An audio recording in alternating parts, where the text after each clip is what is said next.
This is one of the I would say weirdest times that we are alive in. हम लोग जीवित हैं जिसमें. To explain also this is one of the most fascinating times, क्योंकि ये एक ऐसे टाइम है जहाँ पे एक अपॉर्चुनिटी में बूम आया है.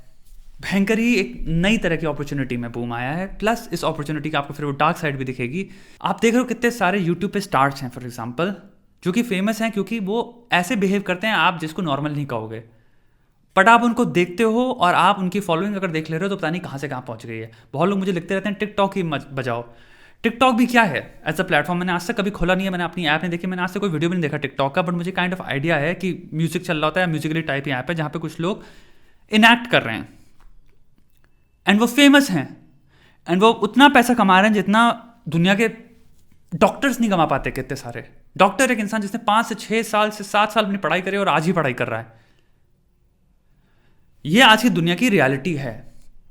लॉयर हो गया जो 5 साल पढ़ाई कर रहा है, उसके बाद फिर वो प्रैक्टिस कर रहा है, उसके बाद और पढ़ाई करे पड़ा, अपनी पूरी जिंदगी उन्होंने पढ़ाई में निकाल दी, मेहनत में निकाल दी. वो इंसान अपनी लाइफ में कभी इतना पैसा नहीं कमा पाएंगे जो कि 18, 19, 20 साल के बच्चे कमा ले रहे हैं सिंपल ऐसी ऐप से, वियर्ड बिहेवियर से. अगेन इसकी एक ब्राइट साइड भी है.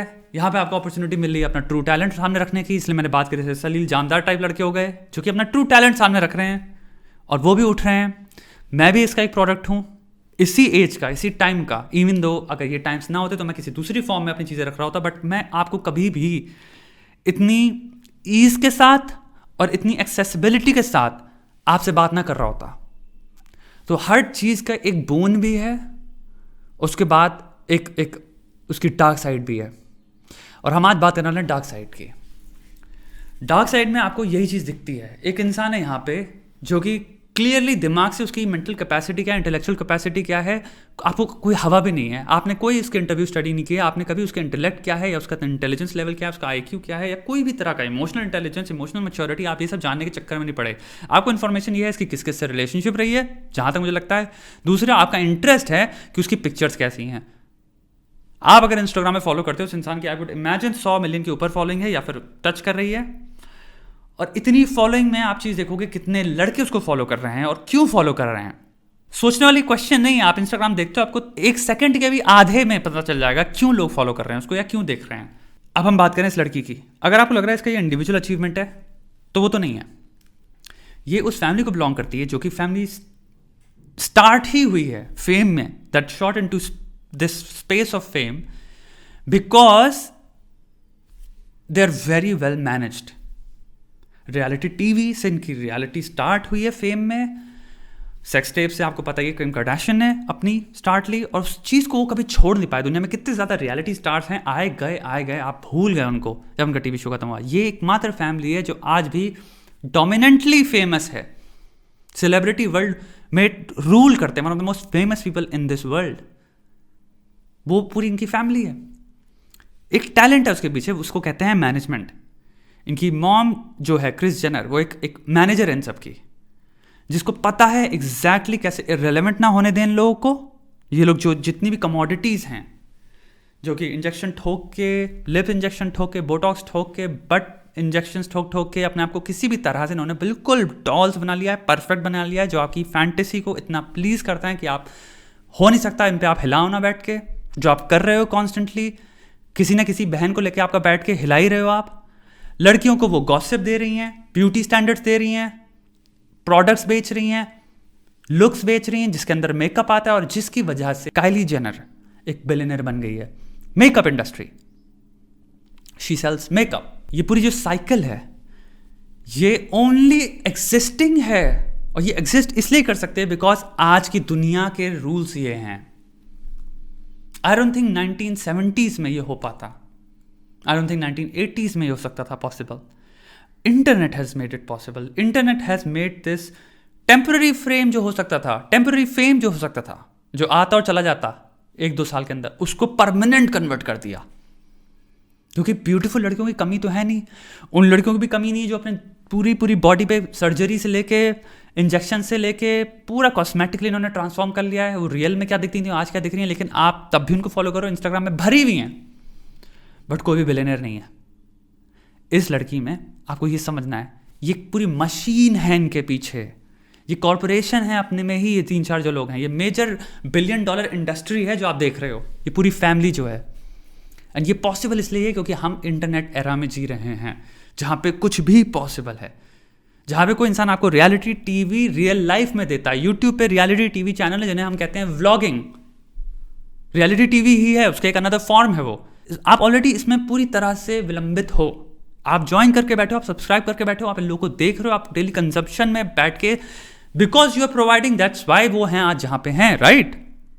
तो आपका कंप्लेन करने का भी एक्चुअल में जायज़ नहीं है, आपकी कोई राइट नहीं है, बिकॉज आप ही इनको देखते हो, सब्सक्राइब करके बैठे हो, आप इनकी फोटोज देखते हो, आप इनको अप्रिशिएट करते हो काफ़ी एस्पेक्ट्स। जब एक इंसान को इतना ऊपर चढ़ा दोगे तो उसको कैपिटलाइज तो करेगा ना यार वो एक दिन। वो लड़की बेच रही है परफेक्शन, ऐसा परफेक्शन जो कि ऑब्वियसली मैन क्रिएटेड है, मैन मेड है। वो किसी बेवर्ली हिल्स के कॉस्मेटिक क्लिनिक के अंदर उसको पूरा तैयार किया गया है, एक तरह से एंड्रॉइड है वो, मेरे ख्याल से हाफ ह्यूमन हाफ भाई वो चीज़ें ही हैं। वो ब्यूटी लोगों को बेच रही है कि ये मेरी चेन है, ये मेरी लाइन है कॉस्मेटिक की। काइली जेनर और फिर हम देखते हैं दूसरा नाम मार्क जकरबर्ग। दो लोग सेम नहीं हैं। मार्क जकरबर्ग स्टार्ट हुआ आई थिंक 4 या 5 या जितना जब लौंडा था ज़रा सा, तब की एज से उसकी पढ़ाई स्टार्ट हुई है प्रोग्रामिंग में। उसके माँ बाप ने उसको बचपन से ही लगा दिया था प्रोग्रामिंग में। फिर वो जाके हार्वर्ड में पढ़ रहा था, हार्वर्ड से उसने वो वेबसाइट बिल्ड करी, वेबसाइट के बाद वो website it took off, website after having taken of फिर वो जाके धीरे धीरे फेमस हुआ, क्योंकि सडनली उसके पास जो इन्वेस्टमेंट आया उससे वो बिलियनर बन गया और फिर वो फेसबुक का मालिक है। ये सेम सीरीज ऑफ इवेंट्स आप काइली जेनर के पीछे नहीं ला सकते। आपको नहीं पता कि मेकअप का आइडिया भी इसका था कि नहीं था, अगर था तो बहुत अच्छी बात है, बट आप ये नहीं कह सकते इसने अपने अकेले दम पे कर लिया सब कुछ। इसके पीछे एक पूरी मशीन है पीआर की, इसके पीछे एक मशीन है पूरी मैनेजमेंट की, इसके पीछे मशीन है एक इन्वेस्टमेंट की। इस फैमिली पास ऑलरेडी ऐसा इन्वेस्टमेंट था जो कि आप सोच नहीं सकते, plus internet and the times we are living today, सब चीजें फैसिलिटेट करते हैं एक दूसरे को। These are the weirdest times we are living in right now, जिसपे इतनी लेवल की इनसिक्योरिटी आपको बता के बेची जा रही है। आपको पता है ये सब कॉस्मेटिकली एनहांस लोग हैं, आपको पता है सब फेक है। ये टिट्स जो आप देखे बुरी तरह से भगवान के नाम पे क्रेव कर रहे हो कि मुझे मिल जाए, ऐसे फेक टिट्स हैं। वो एस, वो बॉडी, वो सब कुछ फेक है। आप वो लाइफस्टाइल कभी इमेजिन नहीं कर सकते, आप वो लड़की से कभी बात करना इमेजिन नहीं कर सकते, आपको ये भी नहीं पता उसकी रियल पर्सनैलिटी क्या है, येट आप पढ़ रहे हो उसका नाम in the same name as Mark Zuckerberg, और आप सोच रहे हो यार ये कितना अनफेयर है। यहां पे अनफेयरनेस वाली बात नहीं है दोस्त, this is just how the world is right now. The question is, इन सब चीज़ों से फेज मत हो, इन सब चीज़ों में फंसो मत, इन सब अनॉमलीज में अपना टाइम वेस्ट मत करो, सोचो मत कि हम भी कर पाएँ। ये टाइम वो है जहाँ पे ब्यूटी सडनली फट रही है, ठीक है। सडनली हमारे देश में भी ये हुआ है, पहली बार आप इंडियन लड़कियों को उस नज़रिए से देखना स्टार्ट हुए, आपको एक ऐसा पर्सपेक्टिव या ऐसा मीडियम मिला है जो कि आपको 1980s 1990s में अवेलेबल नहीं था। सडनली इंस्टाग्राम पे इंडियन लड़कियां हैं जो कि बैठ के पूरे कपड़े खोल के अपना इंस्टाग्राम बैठा के दिखा रही है, अपनी एस के टाइट शॉट्स दे रही हैं, अपने बैठ के टाइटेस्ट ड्रेस पहन के वो ऐसे कैमरे से मूव करके वो खड़ी उस जगह पे जहाँ पे उसको पूरी तरह से ऑब्जेक्टिफाई हो पाए। सत्य यही है दोस्त। वो वहाँ उसका नीचे कोट मत पढ़ो, कोट का कोई रिलेशन नहीं उसकी फोटो से, उसका कोटों का दिन के बारे में, आज का दिन बहुत बढ़िया था, कैप्शन लिखा ही गया है ताकि कुछ ना कुछ तो लिखना था ना, तो लिख दिया, फोटो देख के आपको पता ही है वो क्या है। तो ये चीज़ समझो, और उससे वो किस जगह पहुंच रहे, उसकी इंस्टाग्राम की फॉलोइंग बढ़ी, इसकी आपको समझना है क्या वैल्यू है इन चीज़ों की मोनेटरीली, तो आप कहोगे बाप रे अब समझ में आता है क्यों कर रहे हैं लोग। और दुनिया में एक चीज़ समझ लो, दुनिया में फेमस और पैसा पाने के लिए इंसान कुछ भी कर सकता है, हर इंसान नहीं, there is a percentage of people जो इतने भूखे हैं पैसे के और फेम के कि वो कपड़े खोलने उनको 5 सेकंड नहीं लगेंगे और वो खोल रहे हैं, और आप उनको पहली बार हमारे इस डे एंड एज में सपोर्ट कर रहे हो, फैसिलिटेट कर रहे हो। इसमें कोई बुराई नहीं है, यहाँ पे कोई जजमेंट नहीं है। जो मैं कह रहा हूँ वो ये है, I am seeing things as they are. शायद इसी में लोगों को लगे जज कर रहा है क्योंकि कोई कॉल आउट नहीं करता ना, but that's the truth, that's the time we live in. आप फॉलो कर रहे हो क्योंकि आपका खड़ा होता है और आप हिला रहे हो बैठ के, वो आपको जानबूझ के उनको पता है आपका खड़ा होता है और आप उनको फॉलो इसलिए कर रहे हो, इसलिए वो आपको और दे रहे हैं। वो उनको पता है वो जितना देते रहेंगे उतने और आएंगे उन जैसे, और वो फेमस हो जाएंगे। उससे बात आपसे कभी वो मिलने वाले हैं नहीं, आपसे कभी उनकी बात तो होने वाली है नहीं, आप उनकी रीच में भी कभी नहीं आने वाले, और वो एक दिन भाई मिलियन समथिंग कमा रहे होंगे। ये सत्य है जिंदगी का। Just the times we are in दोस्त, तुम्हें अपनी सैनिटी पे कैप्चर करना है, तुम्हें अपनी स्टेबिलिटी पे कैप्चर करना है, तुम्हें अपनी पॉसिबिलिटीज देखनी फ्यूचर की, और तुम्हें अपनी ज़िंदगी के बारे में सोचना है, मैं क्या कर सकता हूँ, मेरी क्या पॉसिबिलिटीज़ है। हमारे हाथ में ये सब नहीं है दोस्त, ठीक है। या तो लड़कों में भी तो ये हो रहा है, इंस्टाग्राम में क्या है, स्टोरेज ठोक ठोक के लौंडे आपको बेवकूफ़ बना रहे हैं। ऐसी बॉडी बिल्कुल पहाड़ जैसे, 4-5 पहाड़ बैठ के तोड़ दी एक ही हाथ से बॉडी बना के बैठे हुए लड़के। सच क्या है, उनकी भी कॉस्मेटिकली एनहांस बॉडीज़ हैं, उन्होंने इंजेक्शन उन्होंने भी ठोके हुए दबा दबा के, आपको नेचुरल के नाम पे बेवकूफ़ बना रहे हैं, वो भी आपको चीज़ें बेच रहे हैं। लड़का लड़की दोनों जगह हो रहा है ये। She is living in a very fucked up times, okay.